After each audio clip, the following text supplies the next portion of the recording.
finished this in a day. And boy, was this a little bit of a headfuck. So if you like psychology, psychological thrillers, a little bit supernatural, a little bit mystery, something a bit different, then I would definitely check this book out. This was way outside my comfort zone. This was a detective thing, which, unless it's a cozy mystery, I haven't read anything sort of like a detective type of mystery in God knows how long. It was pretty dark. I have not hated a character as much as I hated one of our main characters in this book. No redeeming qualities. If you've read the book, you'll know who I'm on about.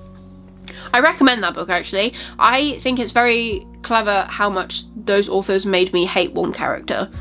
I think the writing for this is really well done because of everything it made me feel.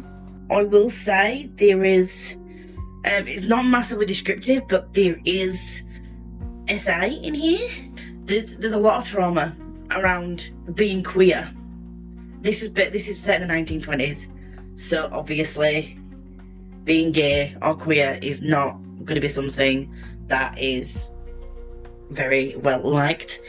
I did enjoy the 2 points of view. We've got Amelia Day, who is our detective. She's a female detective in the 1920s. This is set in the 1920s in Liverpool, and it's at like a mental institute or hospital. And there's a psychiatrist called Aaron Knight who... I don't like him. You're not meant to like him, but I really don't like him. And Amelia Day, who is Liverpool's first female detective, decides to find out why there's so many coma cases at this hospital and what's going on. No one else in the police department see a point to investigate, but Day is like, no, I'm gonna look into this, something doesn't feel right. And you watch her try and solve the case while Dr. Knight is the person who is making these things happen. Like, that's not a spoiler, it's on the back. And it's within the first chapter, his chapter, you see what he's doing, which is not particularly pleasant. Also, the female in here, detective, 1920s, again, very sexist. And everyone's kind of a bit like, should we take her word seriously, should we not? Crazy that, we still have to think about that these days, but it is still something that's very much relevant. So it brings up all that aspect. No one wants her there. Everyone keeps making cracks about how she should, not be in the workplace. It is the 1920s. It did kind of grind my gears, but it's supposed to grind your gears, I suppose, because it's like this woman is trying to, she's just become a detective. She's trying to make it in the police force, and all the other men are just awful to her. Apart from one, and his name is Jonathan, and I really like him. And her, head, I suppose, of department. He seems to back her as well, but her, sergeant, I think, he doesn't like her at all. And yeah, it's really annoying to see, and it's also quite sad to think, in the 1920s, if a woman went into the workforce, that is potentially the reaction she would be met with. Basically, in the 1920s, this shit happened. People were sexist, homophobic, you had to hide being queer, that kind of thing. So because it's true to life, it's not there in a gratuitous kind of way. It's just, it means something. It's part of the life at the time and that kind of thing. So you've got so many different levels of it. You've got the psychological aspect, which I absolutely love, and I'm always intrigued by kind of dreams and comas. There is some otherworldliness in this book, like magic-y, voodoo-y stuff, which I really enjoyed. I liked that different, almost otherworldly thing.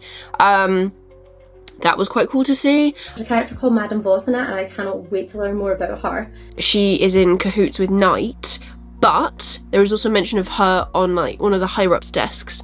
It also does flashbacks of Aaron Knight, the psychiatrist. It does some of the things leading up to his life and what's been going on, which I really loved. I love kind of getting to know more behind the characters and why they might be making the decisions that they make. I really liked Amelia Day. I really liked her character.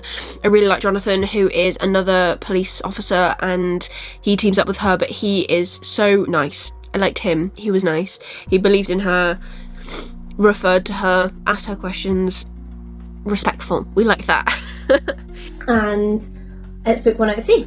So I love a trilogy, so that's also really exciting. I am interested in seeing what comes next, because I think it's going to carry on with otherworld definitely things.